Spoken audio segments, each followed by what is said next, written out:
Нещо, което не умира. Дори когато всичко си е тръгнало.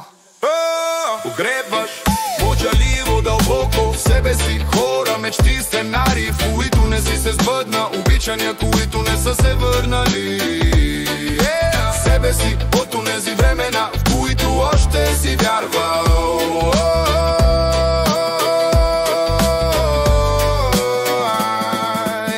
Не винаги плачем на глас, но винаги скърбим истински.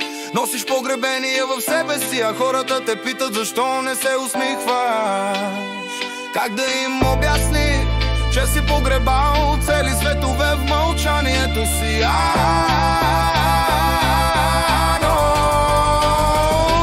Но има едно нещо, което не умира, не защото си го задържал с зъби и ногти, а защото то никога не е искало да си тръгне. Това нещо е паметта, не като снимка, а като глас.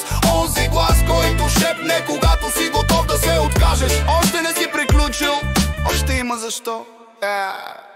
Всяка болка, която си преживял, е дала форма на този глас. И когато го чуеш дори само веднъж, разбираш, че не си умрял. Ти си се превърнал не в нещо по-добро, в нещо по-истинско.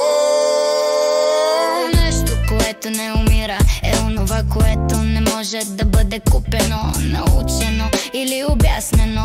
То просто остава като шепот след бурята, като тишина, която не те плаши, като спомен, който не иска да избяга. И ако питаш какво си, ти не си просто сърце, ти си сърцето, което оцели.